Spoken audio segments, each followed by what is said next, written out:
Three, two, one. What a shit show.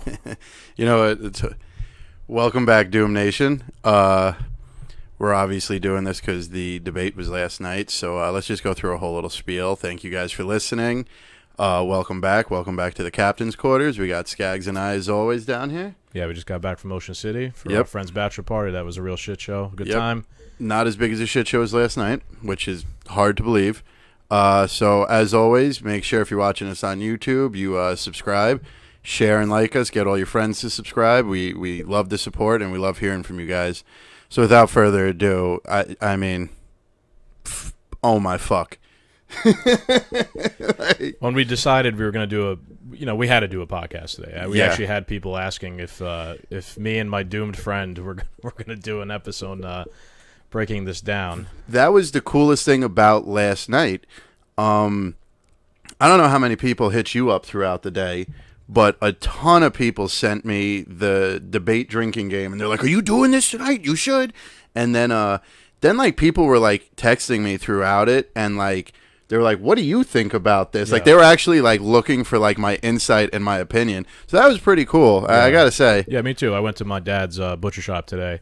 And a lot of them were asking me if we're going to do a podcast or when's the next episode or whatnot. So one thing I will definitely gather from this thing is that, like the name of the show, we are doomed. Yeah. After last night. Hashtag Doom Nation should be trending nationwide. Yeah, so if somehow you didn't see it yet, the debate, it was a real shit show. It was obviously Joe Biden and Donald Trump, and they came out with the fire. Yeah. It was crazy. The one thing I get the most from it is that we didn't learn anything at all. Yep. It was basically my personality versus your personality. There was no nuance to everything. There was a couple of times I was kicking the seat. Like, Trump was about to give us some nuance, and as soon as he got you, he edged you. Yeah. You ever heard the term edging? Yep. He was edging me. And as soon as he was about to do it, he just went off the rails on some shit that made no fucking sense. I don't know who the winner of the debate last night, but the losers were the American people. Yeah, that's been the term used a lot. And one thing's for sure, like, neither like opponent gained or lost any voters last night. No ground was made at all last night. And to be honest, like, it never really happens. That never really happens in debates, especially this late in the game. The fucking election's like around the corner. The fact that these debates are happening so late doesn't even make sense. A lot of places have actually voted so far. So, I mean, it's not like, those people's votes are in. Yeah. Sorry. The thing is with these debates, the idea of them is you have one candidate and you have the other candidate. This is how it's supposed to be, right? And then you tell me your idea and you tell me your idea, or we give them a question and then they debate that question. Yes. That's not what actually even happens anymore. It's basically just a MMA match, and both sides scream at each other, and it's entertainment. It's not educational anymore whatsoever. No, Joe Rogan is the only man left to be able to moderate. Even he tweeted. He was like, I can't do this. The person who's got to do this is like the guy who sets up the MMA fights. Basically, he's saying they should just fight it out.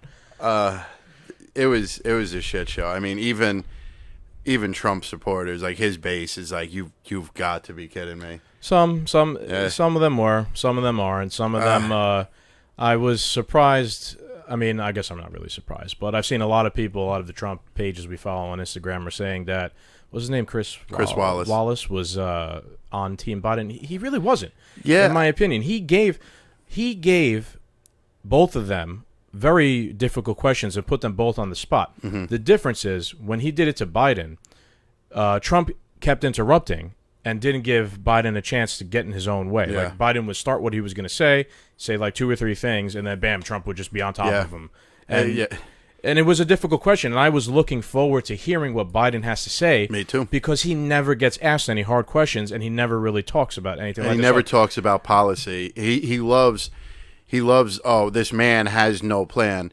I have yet to hear your plan. Right. This is your chance. I want to hear your plan. Right. And unfortunately, like I'm saying, Trump interrupted him while he was talking way too much to get anything substantial out of him. Yeah. I will give Chris Wallace credit for asking them both hard questions. I thought he was very down the middle. I will not give him good credit for managing the entire event, which he didn't do a good job of. It was just a fucking nightmare. He ended up debating Trump. I mean, just he wanted to swing his dick at Trump. That's basically what it came down to. But he asked Biden hard. No, he did. Too, he did. Yeah. But I mean, you're supposed to swing your dick at the candidates. You're supposed to put them on the spot. It's a debate. They're not. You're not. I feel a little bit. There was a little bit more animosity and management towards Trump's side, but at the same fucking time, Trump's actions were deplorable. That was just. I mean, it was warranted to have more management come your way. He really needs to clean it up and keep his mouth shut next time, because in all honesty, like, he probably saved Biden more than anyone last night. That was the first thing I told you. I'm like, bro, he's not giving Biden a chance to fuck up. And Biden will probably fuck up or say a lot of shit that we will think makes no sense or is hypocritical. Then we could talk about it here on the show, but he didn't. He did say a few weird things. He did, and we have our laundry list of things here to go after. We try to get as much stuff as we possibly could. But Trump, the biggest thing is that Trump just steamrolled him the whole time, and he didn't give him he got in his way. Yeah, he got in his own way. Here's what I was managed to get down for the notes last night. Just chicken scratch. I was going to say, I can't even read it was so insane. I was just sitting here just scribbling on the page. I barely took any notes for it last night. We had actually, it was a good idea. We went back and got our text messages to each other because that was kind of like we were taking notes. Basically. So I mean, go ahead. You have your shit open? Let's talk about the first point that we have. The first one I have up here? Yeah, you kind of wrote it in order. We'll go sort of in the same order that the actual debate. Oh, I don't even remember which way that went. But it's the way you wrote it. It's kind of the way that. Okay. Well, anyway. So my first problem that really annoyed me with the debate last night was Trump ruined the economy. Biden went right back to that saying, "Oh, we left Trump. Me and Obama left Trump a booming economy." 50-50 shot on that, but all right. And then Trump made these changes that the stock market boomed, unemployment dropped, all this stuff.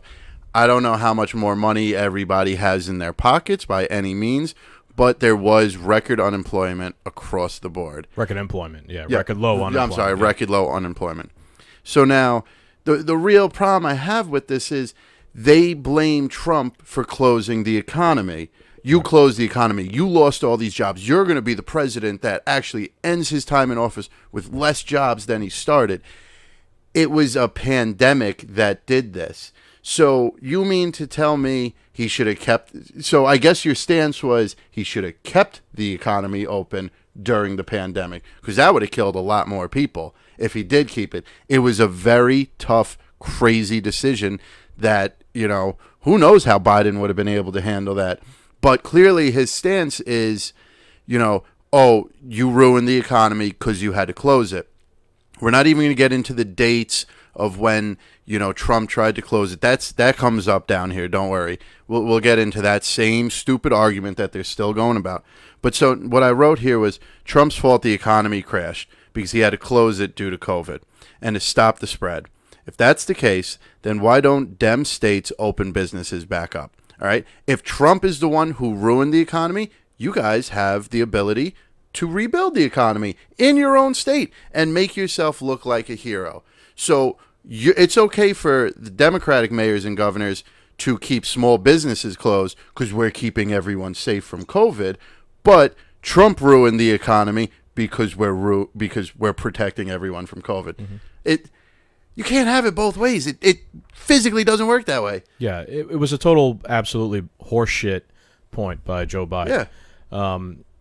There was no nuance to his point whatsoever. Like we're saying, and when I was talking to you about it before, COVID was like an external factor that cannot be planned for in terms of like the economy specifically. Before that, everything was pretty good. At least on paper, everything was pretty good. Maybe not for everybody, but unemployment was low, and all the new jobs being created, corporations were doing. Does that mean it's good for American people? That could be argued, but let's not get into it. Things were going well. So for Biden to come out and say, "Oh, he ruined the economy," no, he didn't. Coronavirus and the implications that came with it, they ruined the economy, right? And not for nothing, but things have they did mention it later on that things have picked up very quickly. Yes. Now they're coming back at a record pace as well. So 10 million jobs in 4 months. That's just that point by Biden is just ignoring the situation. Yep. It's just total political bias. Yeah. I'm going to try and make you look bad with absolutely no nuance behind it whatsoever. And it's all based around the fact that they will push this agenda and this narrative to the end of the world, the left that is, that COVID is Trump's fault. You know, I don't understand, like, at this point anymore. Like, for a while, we've both agreed that this is a stupid argument from the left, that, like, the pandemic is Trump's fault and all this stuff. I don't understand when there's physical proof of Biden calling Trump a xenophobe for restricting travel to China, but then in the same sentence, you're blaming Trump for ruining the economy because he had to close it. Then you're saying he knew about it way before anyone else did. That's right. And you guys were mad at him when he closed the borders and told him he needed to keep it open. He was a racist for closing the borders. Right. Nancy Pelosi goes, come down to Chinatown and spend your money. Everything's totally safe. That was around when Trump had restricted travel from China. And this argument has come up on every other podcast we've had.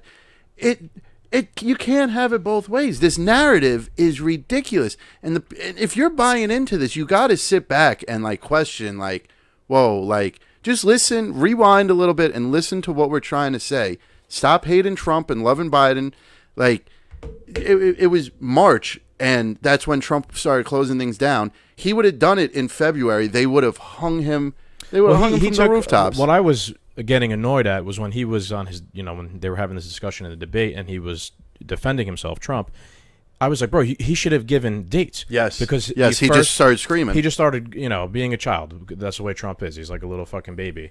I was like, he should have given dates because, like, the first actions he took was back in January. Yep. And back then, there was no political will for a complete and utter shutdown of the country back in January. Keep in mind, right? Mm-hmm. Had Trump done a full shutdown of everything, there's no way the Democrats would have fought him tooth and nail on it, saying, he's trying to take over as a dictator. He's a dictator, like that. What it is like, reality doesn't matter in the political sphere anymore.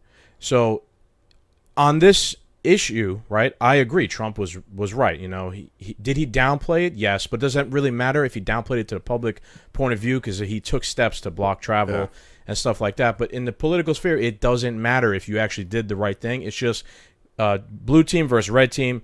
Blue team is right, red team is always wrong, even when red team is right and blue team is wrong, and even when red team is right and blue team is wrong. Yep. It doesn't matter. It could reality does not matter in the political sphere. If I make a rule that's going to benefit me, I'm going to abuse that rule every single day. But since I don't like you, if you find a way to abuse that rule's against the rules. We could make that same argument for the Supreme Court nomination. Well, that's what I got next right here. Yeah, they made up a rule. Yeah. The Republicans made up a rule last time, and now that the shoe's on the other foot, they're breaking their own rule. Yeah, so that's a very interesting topic, but I'm still going to, and this was something I was interested to hear Joe Biden's point of view on.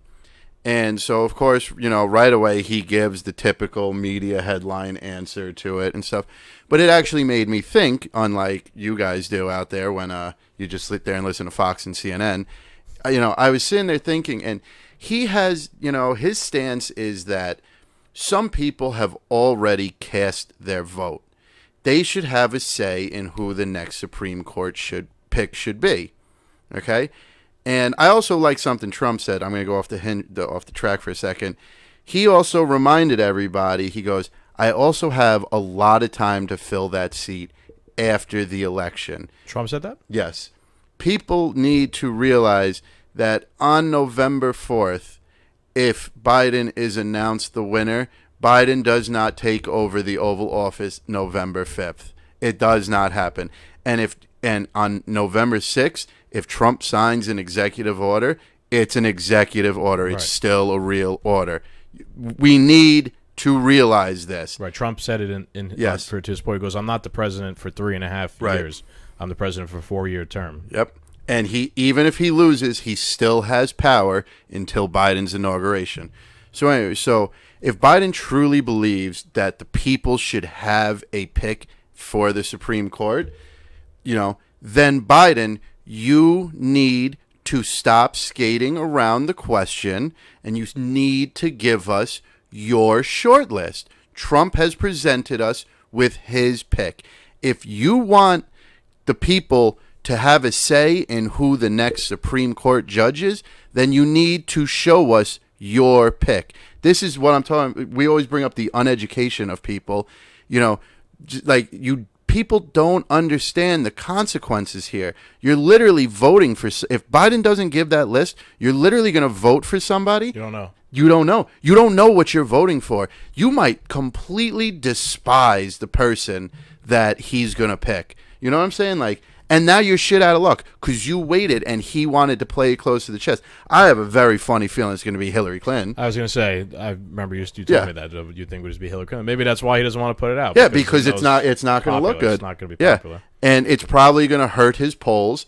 But if we're going to play by your game, Biden, and I'm willing to, because I'm still interested to hear what you have to say, you got to give out your short list. You do. Yeah, I think that's 100% fair. You know, Biden is making the point that the people should have a say in the Supreme Court decision. Fair enough. I get your point. I agree with you because the Republicans made up that rule last time. Yeah. So for them to go back on that rule is hypocritical. However, I agree with what Chris is saying. I'd like to see who you're actually going to nominate. Yeah. Maybe that will change some people's minds and actually get them to vote for you. Right? But maybe not also because, like you said, maybe he's going to pick Hillary Clinton or some shitty fucking person. Yeah. And then also with, Trump's pick, Amy Barrett. ACB. Yeah, ACB. I love how everybody's got nicknames now. It's great. Yeah, it's easier. It's like the Legion of Doom, man. That's that's just the way it is now, and it's you can't say too many words. Yeah, that's how lazy people are. Our attention spans are too short, and we're too lazy to say full names. And so this was a real quick thing about ACB on the debate last night, which I loved Trump for saying. He really infuriated me last night, but I loved Trump for saying this. Right away, Biden goes into Roe v. Wade and women's rights and all this stuff. And it got a little out of hand, and Trump kind of squashed it real quick he was like, why don't you just ask her stance on Roe v. Wade? Republicans do this too. We do, 100%. If a Democratic nominee was going to be picked up, we'd be screaming that they're going to take away our Second Amendment rights. This is a liberal snowflake media headline. They're going to take away Roe v. Wade. Yeah. They're going to take. It's fear tactics. Nobody said this. She didn't. If she tweeted right now and it popped up on the computer fuck all y'all at Planned Parenthood, you're not killing any more babies, abortion's done day one. Okay, freak out, do what you got to do. People haven't even asked her on her stance yet. You know why they haven't asked her? Because she's not going to give them the answer that they want. Yes, exactly. They're going to give her. She's going to say no, of course not, and then the media's going to be oh, okay. Or she'll probably say, I'm going to judge each case on the merits of its own case. You know what I mean? That is the way the justices should operate. They should be unbiased, and as a case is presented to them, they read whatever the fuck the case is about, and then they all have a meeting and they talk it out and say, this is wrong, this is right, this is what I think, blah blah blah. And that's the way it should all go. They shouldn't be going in there with a mindset or they shouldn't be conservative or liberal or whatever. And they probably aren't for the most. I mean, maybe they are, maybe they aren't, but the media is trying to use that as a fear-mongering tactic to everything the media is trying to do from fear, here until fear. That's so you put it in my head, and I really didn't want to reference it, but I listened to our buddy's podcast, and he said something. It's such a loaded question to ask, not just Trump, but any politician. Would you concede if you don't win the election? Now, you got to understand from a forget politics, from a competitor's standpoint, the Yankees are in the playoffs right now. There's not a single Yankee on that team that thinks they're going to lose the playoffs, that thinks they're going to lose the World Series. So right now, of course, Trump and Joe Biden don't think they're going to lose. To ask a politician, will you concede? That means he has to admit that he's going to lose, that there's a possibility of him losing. First off, that's never been in Trump's nature. Second off, you're never going to get any fucking politician ever to admit that type of shit. Well, Biden did admit it, though. Yeah, at the very end, I guess he did. That's true. Which was the one thing I liked about him last night. Yeah, let's save that for the end because that was the end of the actual debate. Yeah. Why don't you go on your next point, whichever one you want to choose? Let's see. Let's get on to the big one, the white supremacy question, which, I mean, I'm going to actually defend Trump on this one. I'm not. This guy wrote on the notes when I was reading it, and he wrote, unreal that Trump wouldn't condemn white supremacy, even though he has before. He should have just said it. But let's also be very clear. In the left's eyes, a white supremacist is any white person who has a gun, who disagrees with the left's agenda, and who votes for Trump. And that's just not true. No, that I agree with, right? So if you were just watching the debate last night and they asked him straight up, will you denounce white supremacy? It doesn't seem as though he said, yes, I will denounce white supremacy. However, when they asked him that question, all three of them started talking and yelling and going back and forth, and you couldn't really hear what everyone was even saying, right? So what did I do? I went and got the actual transcript of what was said, because someone must have been typing this down, and Chris Wallace goes, are you willing tonight to condemn white supremacists and militia group? Trump says, sure. Wallace says, and to say that they need to stand down and not add to the violence in a number of these cities as we saw in Kenosha and as we've seen in Portland. Trump says, sure, I'm prepared to do it. But I would say almost everything I see is from the left wing, not the right wing. I'm willing to do anything. I want to see peace. Chris Wallace, again, goes, then do it, sir. He's already announced it 2 times so far, just to be clear. Biden goes, do it, say it. Trump goes, what do you want to call them? Give me a name. Wallace goes, white supremacists and right-wing militias. Biden goes, Proud Boys. Trump goes, Proud Boys, stand back and stand by. But I'll tell you what, somebody's got to do something about Antifa and the left. That's a very unclear statement at the end. The last two are very unclear, but the rest of that's the transcript that needs to be out there. No one could understand that at the time because, here on this transcript I have, it's one at a time. But that's not the way it was said. Yeah, it was said they were talking at the same time. Did you even know that it was Biden who said Proud Boys? No. I just thought Trump just came out of nowhere with the I actually Proud think Boys I saw on Instagram some, post or whatever, and it was about like hashtag Proud Boys enjoys the shout out from Trump or something like that. Like, yeah, they took it. They picked the Proud Boys picked it up and ran with it. And this is really like I'm deep in show. Q, but like I haven't really come across Proud Boys. I have. I've heard of it on Joe Rogan's podcast, and it was. I guess I'm not that woke, America. I'm sorry. Yeah, it's like the anti-Antifa, I guess you could say. The opposite. Anti-Antifa, Trump-Tifa. You know what I mean? So I will say that Trump's statement was very vague. At the end, wasn't stand back and stand by. He could have did better, right? He could have come out and say, yes, I definitely condemn white supremacists and racists or whatever. But I don't know what it is about him that's so hard to say something like that. But then again, he did. He said, sure. Yeah. And he said, give me a name and I will condemn them or whatever. And then he did. To some weird way, he kind of did. And, of course, Biden and Wallace both brought up the completely misrepresentative statement of there's very fine people on both sides, when that was completely taken out of context that Trump said. But yeah, that really set me off last night, where I was like, this is such if I was in Trump's shoes, like, to really stick it to the media, I would have just been like, yes. And just like, you know what I mean? Like, it would have just, the whole media would have. Yeah, and that's what he should have did. Yeah. But he didn't, and he consistently failed to deliver on those types of moments he was given. But let's talk about, is he really a white nationalist or a racist, Trump? No. I honestly don't think so. No. Is he a rich old white guy who's lived a privileged life and probably doesn't care much about black people or the plight of the lower class? Probably, right? Because the bill fits the shoe or whatever the fuck it is. But at the same time, let's parlay this into what I wanted to originally talk about before this whole debate. Oh, the taxes. Happened. Not the taxes. Last week when we were in Ocean City, Trump proposed a bill, a $500 billion bill. Where they're going to appropriate $500 billion in funds to black communities, and the bill will also make Antifa and the Ku Klux Klan a terrorist organization. Yep, right? And lynching a hate crime, right? I believe so, yeah. But to get into the actual details of what this plan means, the plan, according to the campaign, it will increase capital to black communities by almost $500 billion. It'll help create 500,000 new black-owned businesses and help to create 3 million new jobs for the black community. Listen, all I've been saying for the longest time on this podcast, right? You can paint Black Lives Matter on the floor. What the fuck are any of these politicians actually doing to help black people? Because I agree, they've been dealt a raw hand in America historically, right? And that's part of the reason why, a lot of them live in poverty and whatnot. This is an actual concrete step to help them.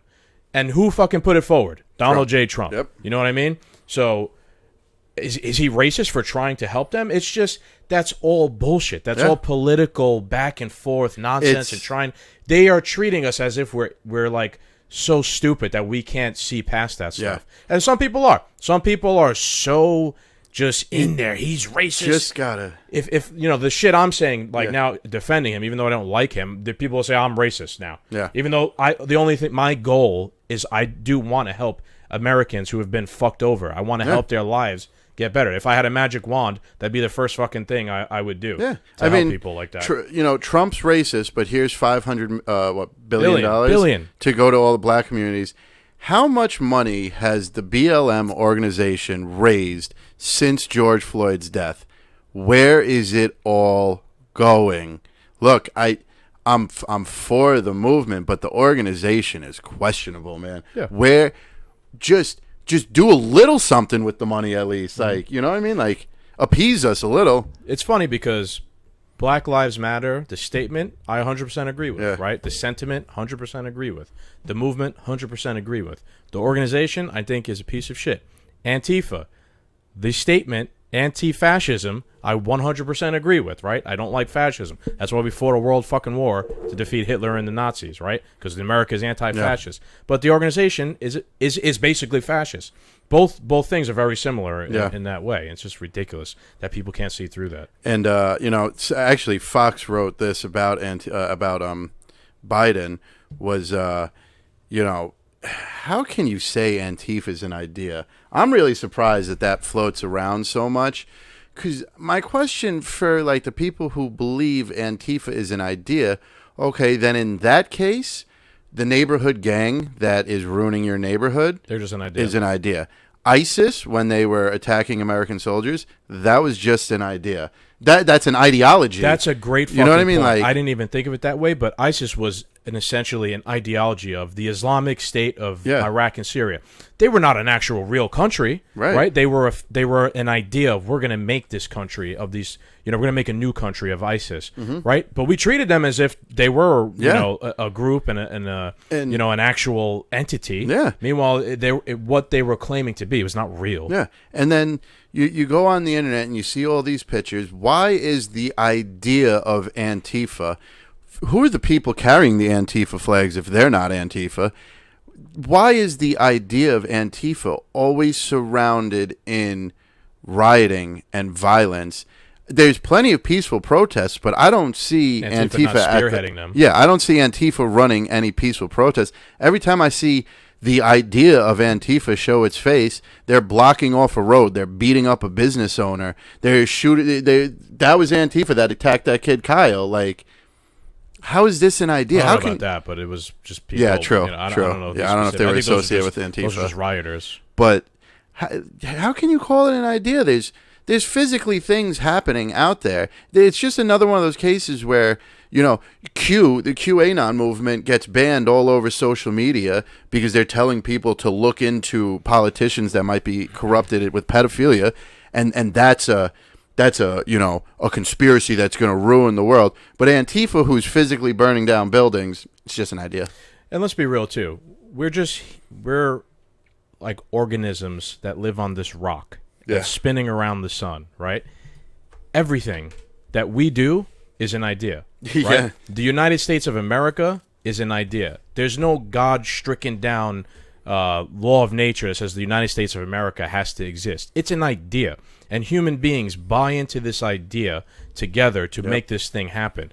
Antifa is an idea. Human beings have to buy into an idea for it to exist. Just because it doesn't have a president of the Antifa organization doesn't mean it's not real, like we're saying. Well, they might. George Soros.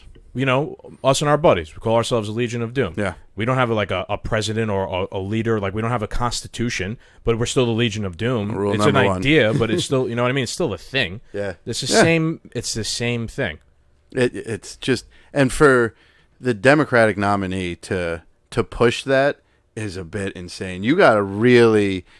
That's like a far left, like, because I'm pretty sure there's a lot of Democrats out there that are like, this is not an idea. You know what I mean? And you know what? That is the same mentality in reverse of Trump not denouncing straight up white supremacists. Yeah. Biden saying, "Oh, it's just an idea; they're not real." Yeah. Is the same thing in reverse? It's him. They're both so guilty of everything. The two of them last night. They're being tribal. They're being tribalist politics. My team, go blue and go red instead of listen. Let's figure this out. Yeah, and let's do what's best. No, it's just my team versus your team. It's just bullshit, dude. Yeah. You want to move on to the next point? You want to do the budget plan or up top for police? Yeah.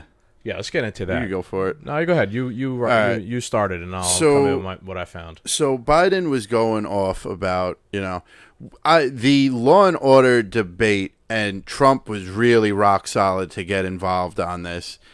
I think it was one of the better topics of the night because Trump was, as crazy as he was, it was something he was passionate about, but he's also boastful. And the best video on the internet is Chris Wallace laughing. That's for the rallies. Yeah, the rallies, but whatever. But anyway, so Trump told Biden, he's like, name one law enforcement organization that is backing you, and Biden went, we don't have the time. Okay, pal, it's because you have none. Right. There's none. So anyway, Biden was going on about law and order, and he actually did say that he is not in favor of defunding the police. Right. So I am very interested to see if you stick to that. Let me pick up from here. Yeah. He went further to say, you want to talk about defunding the police? He's like, Trump is defunding the police. And me and you were like, what? Yeah. And then Biden goes on to say that the president, in his budget for the upcoming year, 2021, they requested over this. All right, so again, Biden wasn't this nuanced, right? I had to go and do some research. Biden said that Trump is trying to defund the police to the tune of like $400 million or something like that, right? In reality, the Justice Department's budget plan for fiscal year 2021, the Trump administration requested $1.51 billion for over 50 programs funding state and local law enforcement. That number would cut about $515 million from previous fiscal years, in part by slashing budgets for a number of Obama-era programs, including initiatives that provided body cameras for police officers. So Biden was actually right. The budget that Trump put forward is going to slash money going to local police enforcement by like $500 and something million. You know what I mean? That sounded fucking outrageous in the time, but then you go and look it up, and it was actually right. You know what I mean? I don't know what the fuck that's about. It seems completely antithetical to everything Trump says. Me and you didn't know that. Do these police unions even know that? Do our cop friends even know that? Probably not. Yeah, I wouldn't say it's... Who's sitting there actually reading financial fucking budget proposals? That's crazy. I mean? Yeah. Who knows if the budget's finalized anything either? No, I don't know. That's a good question, but it's there. You know what I mean? Yeah. And Republicans, for the most part, are normally fiscally conservative. Even though they spend more and more money every year. So could it be, they're trying to cut back on the budget in general because that's the way Republicans are? Maybe, but listen, I'm going to call. It's interesting. I'm that should be call something. A spade, and Trump is basically defunding the police. Yeah, that's something that should be seen. Yeah, but he's not disbanding them. So no. You know what I mean? But that was an interesting point. Yeah, that definitely was. That was probably, like you were saying before, that was the actually most informative part of the debate. Yeah, that was a very good one. Gave each other a chance to actually talk, and we actually fucking learned something. Like I said, so I'll side with Joe Biden on that one. Give him credit. He made a good point, though. Although he didn't explain it 100%, he made a good point. And he got the numbers wrong again. Yeah, he did. He said $400 million. It's actually $500. I realized something, and I was talking to a friend about this.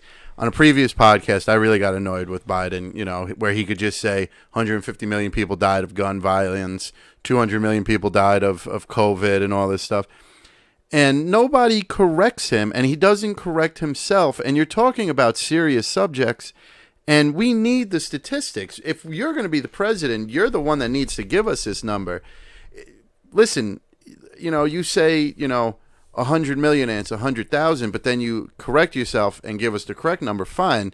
You look like an idiot, but I'm fine that you gave me the right answer now. Last night, finally, for the first time, he actually caught himself several times with numbers and corrected himself.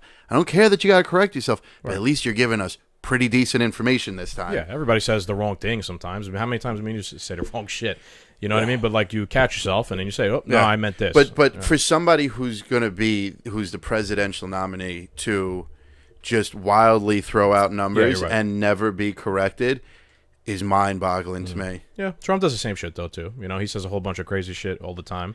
But he's never said 200 million people died before this podcast is over. 200 million people will die. I'm just trying to say that it goes both ways. There's been a lot of outrageous, crazy shit Trump has said too, and if you're going to apply that logic, well, Trump has said crazy shit. Biden's just fucking. But I mean, to say that drooling words out of his mouth. 200 million people died by gun violence in the United States is pretty outrageous, crazy shit. Yeah. We'd be in a fucking panic because everyone would be dead. Yeah. There'd only be 100 million people left out of 300 million. We wouldn't be able to function anymore if we lost that much people. No. We'd all become CEOs. It's a pretty crazy statement to say. So let's move on to the next topic. My next one was so when they were talking about how they could end all the talking about how they could end all like the protests and the rioting and stuff, Joe Biden had such a kindergarten answer that this was such a political answer. This was such a nothing sandwich. Like, this ain't gonna happen. Like, it's just a nice thing to say. This was one of like Obama's lies, where his response, like Trump's, was like, I'll call in the National Guard and the protesting and the violence and the rioting will stop. And that's how I'm going to handle it. And Biden was like, we need to just get, come on, man. We need to get everybody into the White House, all the police unions and the chiefs of the police and the protesters. And we're going to talk this out. Right. You're going to have 500,000 people come to the White House, and you're all just going to talk it out and kumbaya and roast marshmallows afterwards. Right. Right. That's a solid plan, Biden. I'll give you some pushback here, because when we had our cop friend on, that was actually one of the suggestions that he had, was that you can't just rush to judgment and make a rule or take action to fix it. You have to get people who are in positions of authority in this realm, right? So a police chief or a union head and like the leader of a protest or a social awareness group would be those people. And to get them in the same room in the White House would be a good idea, in my opinion, because how else? This is not like a cut and dry. No, it's issue. Definitely not.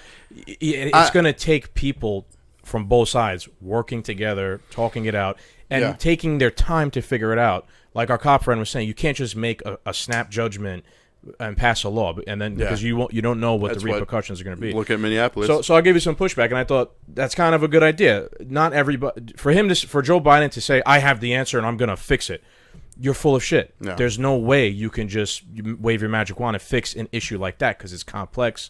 There's a million different moving parts. You gotta listen to people and see their different points of view. Yeah, I don't see it working out that way though.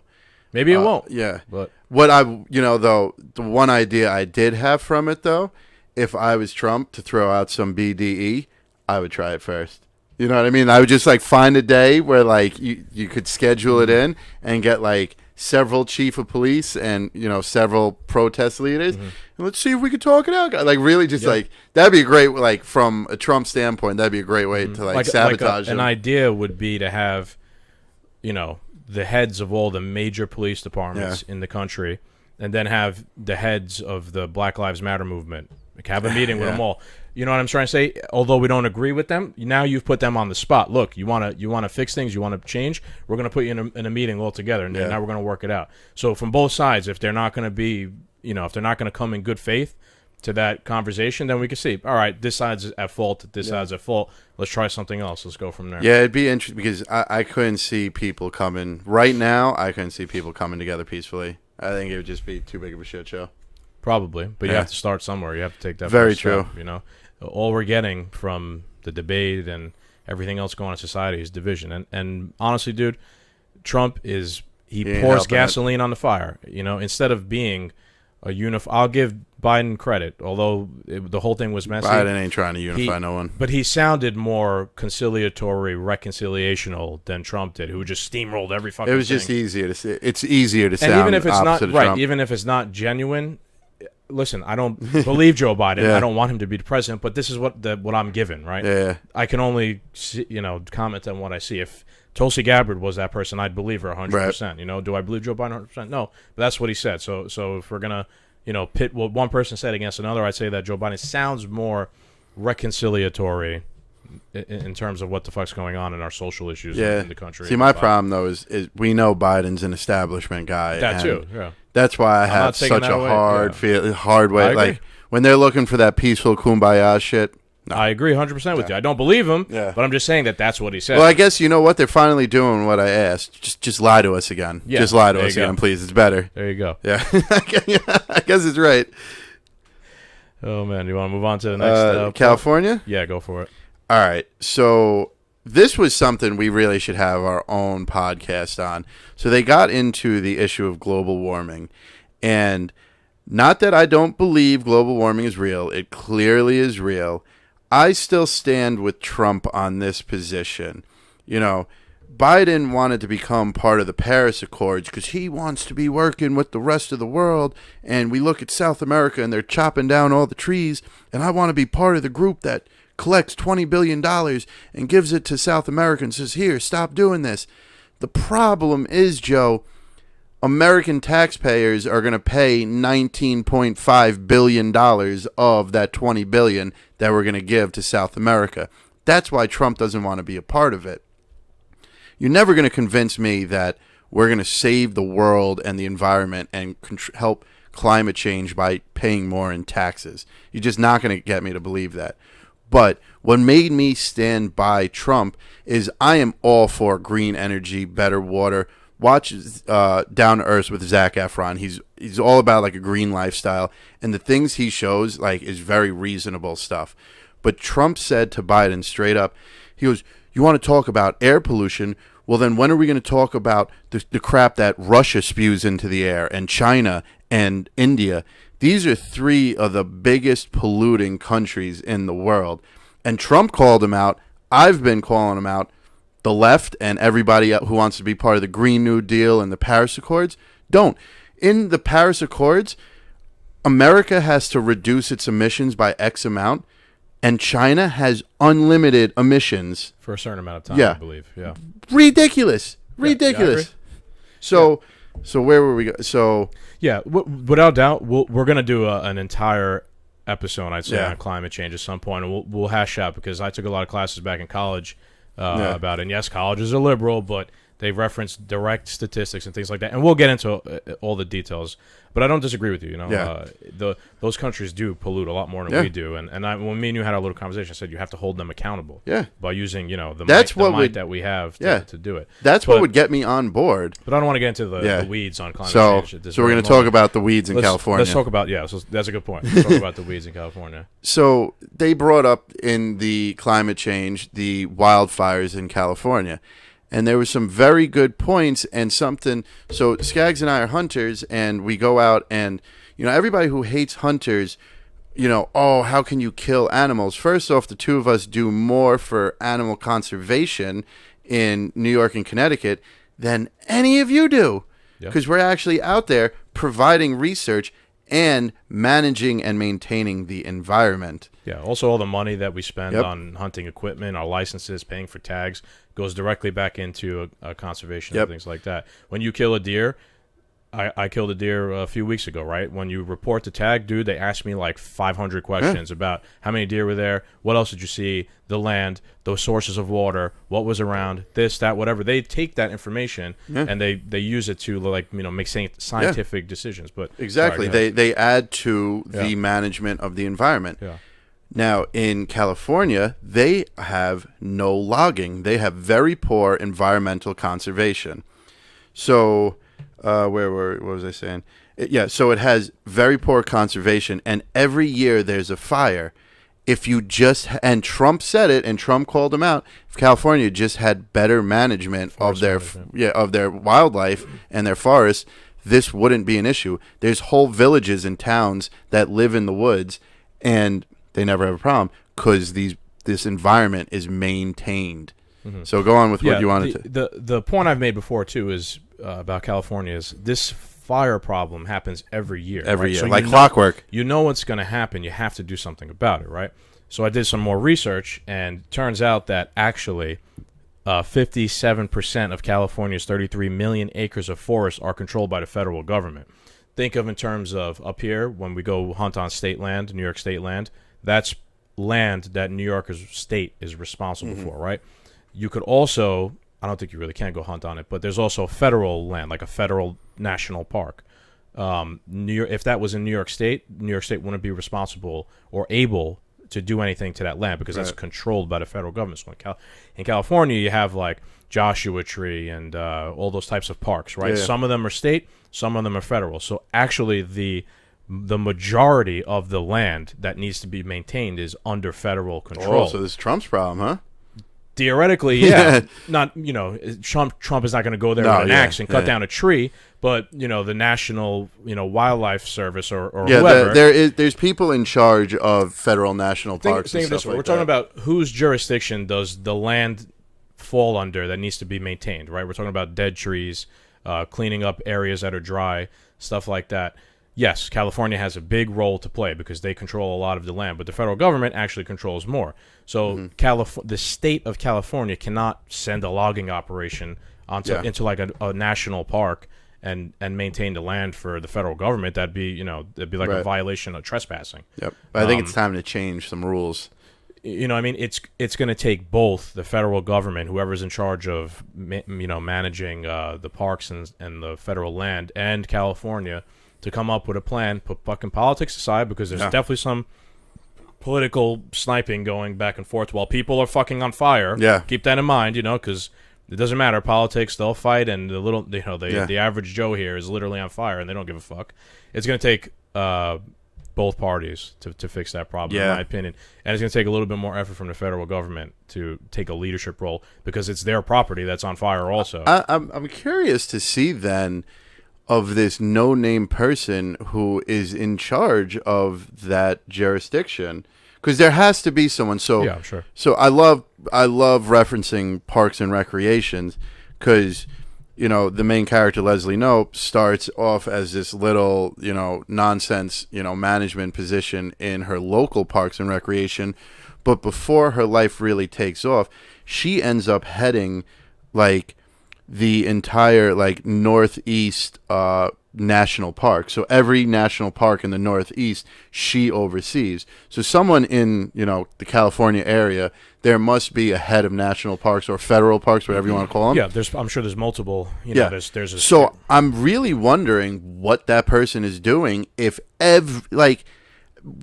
how are you still surprised that come August California's on fire again?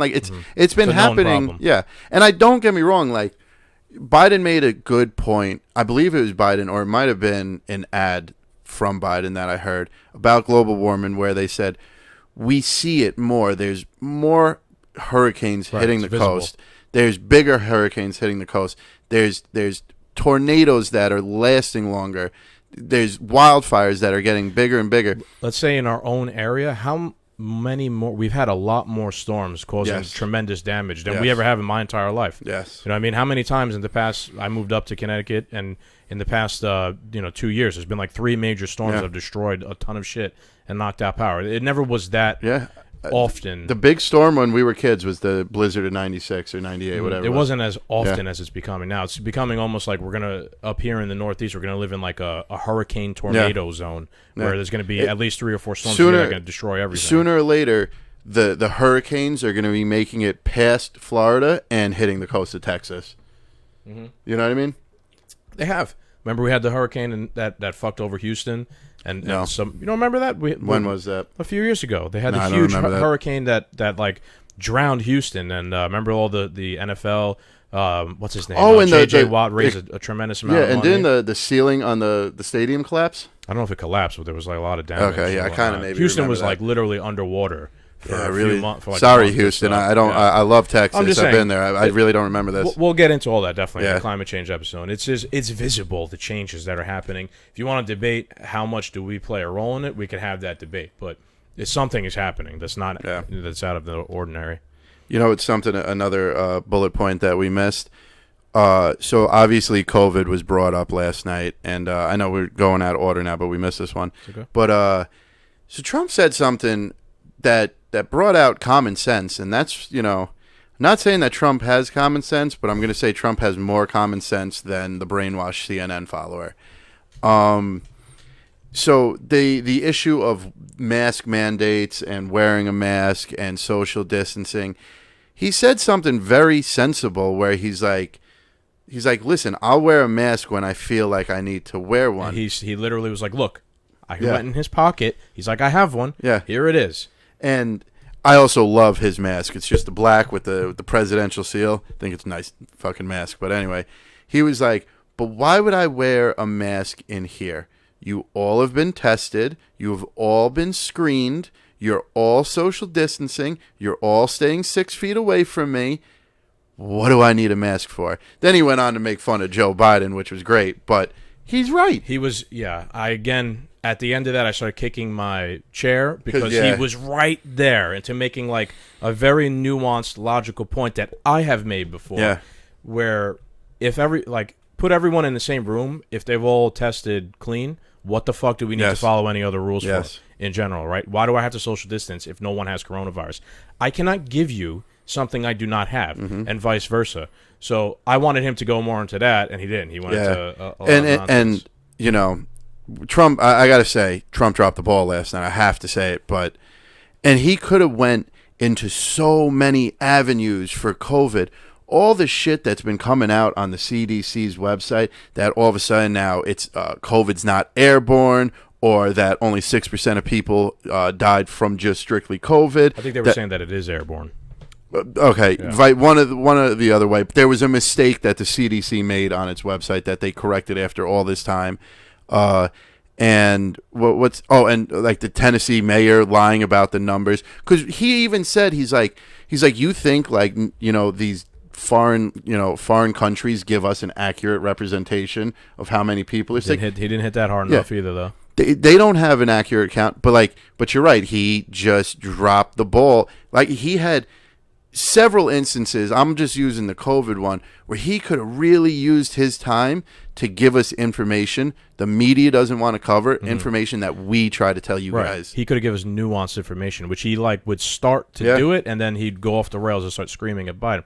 And from the opposite side, Biden, when asked a difficult question, like we were saying before, maybe he would have done the same thing, but maybe he'd fuck up and tell you some totally phony shit that we could have then criticized on the show here. But Trump kept cutting him off and not giving him a chance to make a mistake. So, like we were saying at the beginning, the whole thing was just a mess. Trump and Biden both did not do good. No. No. You know what I mean? I'll give Biden a couple points. He made a couple of good points, but so did Trump here and there. But I'm talking about it was 90 minutes, right? They maybe both had two things each where they made a good point and it came through clearly. In 90 minutes, that's fucking retarded. Yeah. That's all they could muster. Yeah, towards the end and the more questions that came out, they kind of got into him a little bit better, but they were still very heated. But, I had one question for you and obviously we all know you're not a huge Biden supporter. Trump showed up angry and, just the Trump train was in, sixth gear, just barreling down the tracks. A lot of people across the internet say Biden seemed weak and feeble and flustered and frustrated. I know, obviously, if I was in Biden's shoes just trying to talk to Trump at my age, I'd probably be getting annoyed. So, but his physical appearance, he's really I don't remember him looking this old from last week. I feel like he's aged a lot. You're going to age when you're running for president. I actually thought that last night he seemed pretty good. You thought he seemed alive, strong and good? He seemed strong. Did they give him some shit? Maybe. But I also, have to agree. Like I was looking at it, like he's done very well in debates historically. Okay. Even the recent ones against Bernie and everything. For whatever reason, he's a good debater and he seems to show up. I don't know if, like I told you, that he must have drank like 48 no explodes before he took the stage. But he does seem to do good in debates. When you put him on the campaign trail and put him in front of a bunch of people, he's like he's half dead. But I don't know. Hey, that could be somebody's strong suit, man. I didn't. All the concerns we had over he's gonna die and get just completely steamrolled by Trump. I didn't see it that way. I felt like he was alive and ready for the challenge. I think Biden like really showed up. Not that he like showed up and gave us this great performance, but I feel like he showed up prepared physically. Like he knew this was going to be a fight, and I think Trump kind of showed up that he was just going to get this mumbling, bumbling old fool, and like you know what I mean. Could have like, been the strategy, right? Let me just keep steamrolling him because he might wear him out. Like it's almost like a fight, like a boxing match, and they both went in with their strategies and Trump's strategies. Let me just not give him a chance to say anything, and if I just keep doing that, he'll fucking short circuit like a robot. But I am telling you, I'm playing the odds. Biden still has to do that two more times. Yeah, we'll see. We'll see. Well, maybe they give him something, dude. They pump him full of vitamin drip or some shit. That's the other thing. First off, when Trump wanted both of them to take a drug test, even to me, that's a crazy idea. The fact that Biden refused to let a third party check if he was mic'd up, and then now there's all those pictures on where he's got the thing and the other thing. To look into it, but I don't know if it's real, but he did have a wire and he did have something sticking out, but I don't know. But where was I going with that? But after Biden's performance last night, a small part of me was like, I kind of want to see the results of a drug test right now, just because like I'm curious, and because I mean, screw us. We underestimated him, and you know what though? That could be a pretty strong tactic because everybody underestimated Trump versus Hillary. You know what I mean? And look what happened. So that there's something to say when you underestimate someone. But where was I going? With Biden showing up. Fuck it. I don't know. Yeah, I mean he showed up. He surprised me. He seemed all there for once. I was literally like trying to like look closely at his eyes to see if his pupils were like weird or anything, like he was on some shit. Oh, that's what I wanted to say. I'm sorry. What drug is out there that makes you smarter? If you're listening to this and like, drop it in the comments. Like, I'll go back to school and get a master's degree. Fuck it, like, help me out here. I don't know. I thought it was funny about Trump wanting the drug test. I don't know if Trump would pass the drug test because he's on apparently a lot of like speed type pills and shit. Probably. How the fuck how old is Trump? 74. How the fuck he sleeps 4 hours a day every day and does the most stressful fucking job in the universe. There's no way that he, I'm not saying he's doing coke or anything, but there's been rumored that he takes like Sudafed and stuff like that keeps you like awake. There was like a picture of it in his drawer. Like they're not really like drugs as like we would think of as they're heroin. Prescription drugs. They're over the counter. You just popping them shits to keep them like going. So who knows? Would that even show up on a drug test? I don't know. But I don't know. I really don't know. But I would just be interested to see like the drug tests in general. Anyway. Yeah. Yeah. I mean, wouldn't it be crazy that you could be on drugs and be the president, but I gotta take a drug test and can't get a job for weed? Right. For something that's legal 2 states over from us. JFK was a known cokehead and drug user, partying, womanizer, whatever, and he was fucking president. I am more than positive JFK is not the only one that has done blow in the Oval Office. Without a doubt. We know old Billy likes the booger sugar. Let's get to one of the last couple of topics here. Maybe two or three left. This is big because this was something we were going to talk about before the debate even happened. But the election fraud and the mail-in ballots, and the two of them went back and forth about it. Yeah. But one thing that was very disappointing is that Chris Wallace did not bring up the Project Veritas. And neither did Trump. Trump's at fault for that too. So if anybody doesn't know what that's about, we posted a little bit about it. Go check out on Instagram, Project Veritas. They're a group that does like undercover journalism, again, trying to figure out stuff about politicians and whatnot. What they essentially found out was that in Minnesota, in Ilhan Omar's district, people were doing something called ballot harvesting. right? Remember now, they're doing this whole mail-in voting push. So what ballot harvesting is that people were going to apartment buildings and knocking on the door of like elderly folk and being like, listen, give us your ballot. Here's, we'll give you cash for your ballot. Give the guy the ballot. The guy leaves with an entire apartment building's worth of people's ballots. They fill them out, for in favor of their candidate, and they go vote. There was people that were like loosely related, not related, but like intertwined with Ilhan Omar's campaign, and apparently also with the other person that was running against her. Really? Yes, I saw a little bit about that. It wasn't just, so if you put two and two together, you'd think, all right, Ilhan Omar has definitely something to do with this operation of let's get everybody's ballots, fill them out, and vote for me. But apparently that person was doing the same thing also. Okay. Basically, like both sides were doing it, maybe, right? Something like that kind of proves how mail-in voting could be fucked over, right? If you think of an apartment building in the Bronx or Manhattan or Minnesota, right? Because I've seen some of the buildings they were talking about. 1,000 people could live in one of those buildings. Yeah. If I go in there with a bag of cash, which is what they said these guys were literally doing, I had bags of fucking cash, and go knock on every single person's door, especially elderly people. Apparently they were targeting elderly Somali immigrants, right? Here's who are 2 poor, months worth of rent. Who are poor, right? Yeah. Don't have a lot of money. Yeah, here's a G. Give me both your ballots, right? If you get 2, 3, 4 apartment buildings, that's like 10,000 votes. Yeah. How large a margin do these fucking elections ever come down to? Not much. Yeah. They're pretty close. 1,500 votes could be all the difference. Yeah, right. 1,500. Dude, that's not a lot. Like, I'm talking about they could possibly do this to like 10, 15,000 people. You know what I mean? It's easy. It's how you have a team of 15, 20 guys could do it in a few days. They could go harvest the whole, what it was called ballot harvesting, right? They could go harvest a shit ton of ballots. It's this whole mail-in balloting is vote by mail, the mail-in ballot, whatever you want to call it, is actually getting really nerve-wracking too, because there's actually another point we have over here where, all right, fine, the military, mails in their vote overseas, but that's only a percentage. Somebody said that they can't open up these ballots until Election Day. Do you know the influx that's going to take place at the Postal Service? You can't, listen, the entire Postal Service can't physically handle that. No large organization can physically handle that. And then you look at the problem that was in the New York, where like there was 80,000 illegible votes. Right, they were illegible or something wasn't filled out properly. Let's say your zip code is 123456 and you went 123455. Simple fucking mistake, or maybe your 7 looked like a 1. Vote's gone.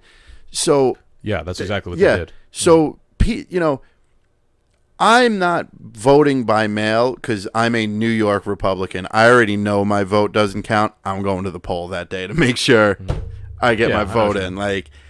But to know that 80,000 people's votes got thrown out is heartbreaking, because that's 80,000 people who don't even know their vote didn't count. Yeah, I know what you mean. Yeah. You know what I'm saying? And that just can't be acceptable. And for the left I get it. Trump is playing this is going to be fraudulent card. But for the left to ignore that there's ballot harvesting, for the left to ignore that there's a lot of problems with this is very disturbing. And I'm sorry, I'm kind of on the side that if your ballot doesn't get to the post office by November 3rd, whatever votes they didn't get to count on November 4th don't count anymore. That's should be the hard deadline. Yeah, I'm sorry. You should have did what I did, right? I requested an absentee ballot in Connecticut. They sent me, paperwork so I could officially sign saying I want an absentee ballot. I sent it back. I am still waiting for it to come in. I haven't gotten it yet. But when I get it in, I'm going to fill out the ballot, everything I'm going to vote for. I'm going to drive that ballot to my town hall and put it in the box there. So I know for certain it's there. It's before Election Day. It's going to count. Are they going to take the whole fucking box and throw it out in the street? I don't know. But at least I did everything I could. Yeah. Like you're saying, but I'm going to take steps to do that. If you believe so hard in that Biden should be the president and your left-wing ideals, right? Put a little fucking effort then into voting. Yeah. Why is it such a... For you to say, oh, they're trying to stop everybody from voting, or it's too dangerous because of coronavirus, so I could go to Walmart, but I can't go to vote. Like, shouldn't you... You should be out there, right? And you should be motivated to want to go vote to get Trump out of office, right? You shouldn't need someone to fucking spoon feed you. If you're too lazy to go to vote, something tells me you're a little bit too lazy to mail a letter out too. I'm a lazy guy, and I don't remember the last time I mailed something out. All I mail out is my bills. And that's like it. If you can't physically go because you're disabled or you're old, fine. Fill the fucking thing out and make sure you mail it immediately. Yeah. Don't sit around. But people are procrastinators. People don't take shit seriously, but then they're the first ones to cry about how they were fucked over or woe is me. Yeah, and that's the other thing too. For everybody whose vote does unfortunately get lost, get thrown out, is illegible, gets stolen, whatever, you're never going to know your vote didn't count. But in the same breath, if you sent it in late and it's November 6th and you're complaining, oh, your vote should count, motherfucker, you don't even know if your vote got there. Mm-hmm. You know what I mean? At least, that's why I'm voting in person. That's why you're taking the effort to go bring it in. We're doing our due diligence to know that vote gets there. Exactly, right. And that's what everybody should be doing, especially if you don't like Trump. Yeah. You know what I mean? You should be doing everything you can to make sure your shit gets there. Let's also go into, they mentioned this problem of... I think Trump was the one who mentioned how the 80,000 ballots got cast out.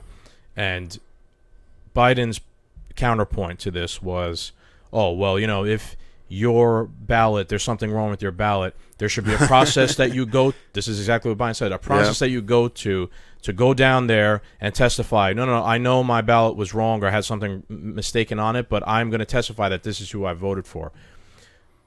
First of all, how would you even know that your ballot was messed up? It's not, are they going to... They can't send it back to you. Within a few days, right, within a few weeks, because this is right around the corner, New York State, which is super fucking incompetent and everything else, is going to say, oh, look, Mike's ballot is messed up. I now need to mail Mike a notice saying, Mike, your ballot's messed up. The post office, again, incompetent, has to deliver this to my house without losing it, right? Then, say it gets delivered to my house. It has to not fall out of my mailbox, right? I have to get it, know what it is, open it, say, read it, sign it, send it back. Then they have to call me up and be like, okay, your appointment is going to be on this day to come in and testify. Then you're going to have to go in. There's going to be 80,000 other people that have this problem. You mean to tell me this is going to be a smooth operation where it's going to work out 100%? If you believe that's going to be a smooth operation, you shouldn't be voting. You're going to have to get off from work, make time, whatever. Come on, man. How difficult is it to go to court for when you have a speeding ticket? Think of the nonsense that day is. Yeah, exactly. If you believe that going in to pay for a parking ticket or a speeding ticket is an efficient process, you're an idiot. I'm sorry. Yeah. I mean, this is, and for 80,000 people over the course of a week, this is where the conspiracy comes in, that they just want to delay the results of the election. It was a totally bullshit answer by Biden. Yeah, that was so rooted stupid. in any sort of sensibility whatsoever or logic. There's just no way that can be. If maybe we were planning on having that sort of infrastructure or process planned out years ago, and we were working on it this whole time, maybe. But now we're going to throw that process together on top of figuring out the mail-in ballots. It's going to be I really hope a lot of people are choosing to show up and vote in person, because I just think it's going to be a better option. Okay, fine. I understand people are worried about COVID, and it's very polarized right now. If you're the left-wing blue team mentality, you trust mail-in voting, and if you're the red team Republican mentality, you trust in-person voting. Why are you, I think you just said it, if you hate Trump that much, why are you gambling on the post office? Would you stick $500 in a fucking envelope and write somebody's name on it and go, here you go, Mr. Mailman? Because I don't do that shit. Do you think the Democrats want me sending a gun through the mail, buying a gun and it getting delivered here? No, they don't want that. They would definitely want to know who I am and check my ID. But we could just blindly throw votes out there. Mm-hmm. And let me make this point I just thought of. a lot of celebrities, a lot of people are saying, vote like your life depends on it. Well, bitch, if your fucking life depends on it, you're gonna drag your ass into a dangerous situation, right? Yeah. And go vote. And you'll deal with coronavirus because your life depends on it. So get the fuck out of here. It's all bullshit. I don't disagree with the idea of absentee ballot and mail-in voting. I'm doing it. I think the way that Connecticut is doing it is good, but the rest of it is just absolute bullshit. In my opinion, it is, and that's where like the scam and the conspiracies come about it, because it's so fishy that only one side wants it. You know what I mean? Like if both sides were like, listen, this is really going to be effective. Maybe. Yeah. I mean, I still don't know if I would do it because I trust being there more, but like one side gives it confidence. It's just more identity politics. It's got you have to take the identity out of it somewhere, people. And we said this a long time ago when we were talking about the beginning of Corona, like, do what you think is right. And if you have a brain in your head, like, you got to see that there is some type of an issue and you're gambling with this mail-in ballots. Yeah, and let's parlay this into the last point that they made in the debate, where they asked, if come election night, a lot of these ballots haven't come in yet and there's no clear winner, and now violence erupts in the streets. Will you concede if it looks like you lost and, denounce the violence and, basically work towards reconciliation or whatever? And I mean, dude, Trump gave an absolutely horrendous answer to this question. Because let's be real. If on election night they say Joe Biden's the winner, that's it. It's going to be cut and dry and done. But if on election night they say Trump's the winner, we got the mail-in ballots, there was Russia, we need, I think, like, election night, if we do the podcast, like, shotgun on one side, bow on the other side, like, world ends, I could hunt, world erupts, I could fight. To this question, Trump, in my opinion, gave a terrible answer, which is just pouring more gasoline on the fire towards division and towards possible future civil war. Right? That was real gasoline. He said... no. If there's I'm gonna tell my people to go watch the voting ballots or whatever, and if I see thing, I can't accept it then because it's a fraud election, a phony election, this, that, and whatever. But like the question was framed of, if you lose, will you just accept it? And like we said earlier, though, they're never gonna admit defeat. I know, right? It was a simple question. Theoretically, if you lose, and it's clear, and violence erupts in the streets, will you just, concede and work to put things together? And Trump said no. Yeah. Said no, basically, right? So he's pouring more gasoline on the fire towards a future civil war. I will give Joe Biden credit. He said, he basically said, yes, if it's clear and I lose, I will concede and I will do whatever I have to do to go forward with like a reconciliation process. And at that point, that doesn't even really make any sense because you lost, you're gone. Yeah. See you later. There's nothing he needs to do besides stop talking and walk away. So there's 2 points to that. There's a key word in there. It's called if the victory is clear. If it's really muddled, why would Trump concede? But that wasn't the question though. If it's a clear victory. And so you're right. I completely agree that was, fanning the flames of civil war on his part, and the stand ready and stand by civil war talk right there. Yeah, it sounds like, stand by because I might have to call you in for service or just something. Start murdering. Dude, we're too far down that path already. We need the opposite sort of speech like that. That's why I liked what Biden said. And you know what? Now that I think of it, Biden says he'll do what he has to do for reconciliation. If there's people like, Antifa or whoever, crazy radical left-wing people, it's going to take Joe Biden stepping up there and being like, no, I lost. We'll see. He's the president. Stop the violence. And then on the other side, it's going to take Donald Trump saying, yes, all right, listen, come in tomorrow, and we're going to show unity. We're going to show listen, shake hands. It's over. I won. You lost. Let's move forward and help America. You know what I mean? It's going to take something like that. I agree to with avoid you. A war in the fucking streets. Is it going to work? I don't know. I agree with you. The only thing though is it really only hinges on how can we be threatened right now that because we know if Biden wins there'll be peace, and if Trump wins there will be war. But I do have to say I did enjoy the fact that, and I commend Biden for saying yes, I would, because there's been Pelosi Hillary, Bill, all of them have been telling him, contest Trump's victory no matter what. That, they love talking about the peaceful transition of power, and Trump went on a great Q conspiracy rant when he fucking told them they have everything on you guys, which was awesome, especially with the crossfire hurricane shit coming out on Hillary yesterday.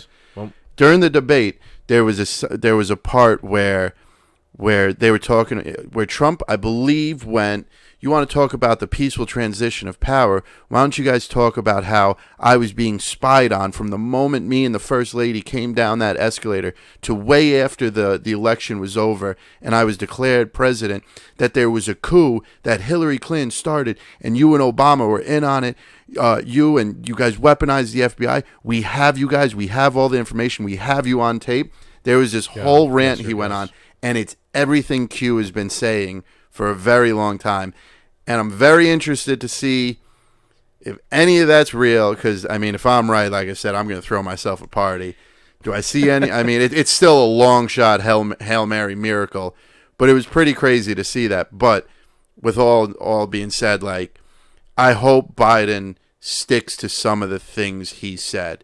He says he's not for the Green Deal. He's for the Joe Biden plan. I want to see what the Joe Biden plan is, because I have a funny feeling it's the Green Deal. He said he's not going to defund the police. I hope he keeps his word to that. And he said even though all these political buddies of his saying contest the election, he said that he won't. So listen, if Trump's caught cheating red-handed, of course Biden should contest the fucking election. But if Trump clearly wins and there's no reason to contest it, you're just going to make things worse by, contesting it. So let me ask you, after this first debate, what do you think is going to happen post-election day? Civil war. To be perfectly honest with you, quite worried. I might take the day off, like, just sit at the ready. Like, you might want to take, I wouldn't say the next day, but maybe if you, I don't think it's going to be that quick, but. I don't know, but I really think it's going to get too dangerous unless we see a drastic change in something. I think things are really, like, in my gut, just going to get out of hand, because I could, one thing the media won't bring up really, and something that we see, but I don't know how, because Biden's never really pushed the envelope in this.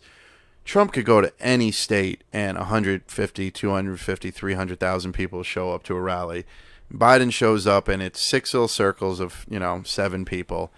And I would like to see, like, Biden be like, all right, tomorrow, Pennsylvania, like, Democrats show up. Like, he did do that today, actually. Biden, he went on a train campaign tour. So he, like, took the train throughout Pennsylvania to talk to people. And where the streets lined? No, okay, so no. But If Trump was on a train, every stop would be mobbed with people. Yeah, you're right. That's Trump's base. The silent majority is huge. I know there's more people out there. I know there's people on the fence, but I know there's more people out there that think the way we do, that won't create a platform like this, won't make posts on Facebook and Instagram. You're the silent majority. And I think between the silent majority, which a portion of it has to be Republican, insane to think that it's not, and with what we see Trump's base show up to every rally, I think Trump really has a chance of blowing swing states out of the water. I do. We'll see. I'm interested to see what the black vote is going to, percentage. It's not going to be like anywhere near, like 100%, but I'd like to see if it goes up from like 7 to like 15 to 20% or something. I'd just like to see. Yeah. Interesting. That'll be something interesting. What do you think is going to happen on election day? We're leaning towards civil war. Yeah. Just, every I keep thinking maybe something will change, but each milestone we hit as we get closer confirms my suspicion that we could theoretically end up in a civil war. How do you think a civil war would take place? It's not going to be like we line up on that side and you line up on that side and we load up our guns and fire at each other like they did back in the day.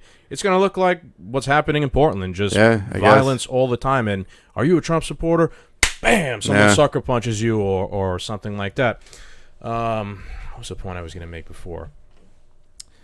Ocean City fried our brains. We were left out in the sun overnight, man. It's gonna look like it's gonna be a messy election. There'll be no clear winner. Nope. We'll get down to post inauguration day, and there's gonna be violence in the streets. Antifa, Proud Boys, right? Everybody's gonna be fucking fighting. Buildings are on fire. The media will be sowing more division, right? Because they're gonna be the media will be sowing so much division to the point where their building is on fire from the battle, and their building burns down, and they no longer have any method to, broadcasting to us. Yeah. That's how deep the media will go. 100%. Like the CNN tower will burn down, and they will no longer be able to broadcast. Yep. So maybe things will correct themselves just that way. Hey, it's funny because if you saw all the protests in Washington over ACB's pick, there was a CNN reporter, and she's standing in front of this whole crowd of protesters that are angry that Trump might put a new person in the Supreme Court, and they all started chanting, "CNN is fake news." Yeah, I heard it. Fantastic shit. I heard that. They will. They'll But protesters who are angry, CNN holds no power over these people. They will burn you to the ground. Yeah, and then you will stop broadcasting fake news because your equipment will be destroyed. But we'll still have the podcast equipment, so we'll be able to talk. Yeah. But hopefully we could, from our outpost upstate in the mountains, hopefully we could still record this. Yeah, we need a Wi-Fi hotspot. But my idea, though, is that it'll be messy. There'll be no clear winner. Trump will say he's the winner. Biden will say he's the winner. We'll get to January 21st, and they're both still doing the same thing. There'll be violence in the streets. Trump's going to give the order to the military, in all the cities around the country, go and put down the violence. And then Biden's going to say, no, belay that order. I'm the president. I won. Don't do that. Put down the violence of the right wing protesters. Now you have two people claiming to be president, giving orders to the military. Who does the military follow? I think until Inauguration Day, they're going to follow Trump. But I'm saying this is my idea that this is what's going to happen. I don't know on if January 21st. I don't think orders are given to the military. That's the way coups and shit and revolutions work in most countries. Two people contest an election and they give an order, and who's the people who decides is the guys with guns. Yeah. Right? They're the ones who decide. So it could come down to the generals, like the top generals, be like, no, this is who we're backing, and this is where we're going to send our tanks and our guns to put down the violence. Does that mean that the war would be won on day one? No. People will still probably fight back, and it could be a disaster. And I hope that's not what happens. I like my life, and I don't want it to be at risk. Yeah, I really don't want to spend January on the front lines of the resistance. I don't know if it's... I think we'll have an answer before January. I really do. I think we might have an answer sooner than later. I don't know. That's kind of just my gut feeling, but I think in that period is going to be mayhem. And then I think if it is Trump, we're going to have mayhem until Inauguration Day. And then, it's his last, it's his last 4 years. He'll just dip off. Or we're really going to be on the heels of a revolution. Just constant violence. Violence would be normalized. Hey, maybe the day after the election, Trump will drain the swamp. I don't know. Yeah, you keep wishing for that, buddy. I'm gonna. It ain't happening. I'm gonna. All right, let's sign off. We're gonna be taking a little hitus next week. Yeah. Probably won't have another episode for another week and a half or so. Yeah, we're gonna unfortunately miss the next debate. Is the next debate it's VPs? It's Harris and Mike Pence. Yeah. Okay, that's we're gonna interesting. be upstate New York, hunting, camping, getting away from everything. So if there's a good time for it to be Civil War, it's next week. Upcoming week. Yeah. We'll be back in about a week and a half. So go ahead, Cap. Sign us off. All right, guys. Doomed Nation. We are a doomed nation after last night.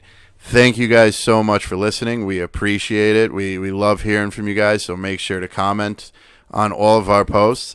Our email is at twodoomedmen@gmail.com. Please reach out to us. Any promoters, anybody want to sponsor.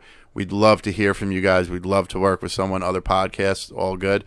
So as always, you could hear us on Apple iTunes, Apple Podcasts, Spotify, iHeartRadio, Amazon Podcast, and who am I forgetting? I think that's everybody. And then on social media for Twitter and Facebook and our Gmail account and our YouTube, it's @2doomedmen. And for Instagram, it's @2doomedmen_podcast.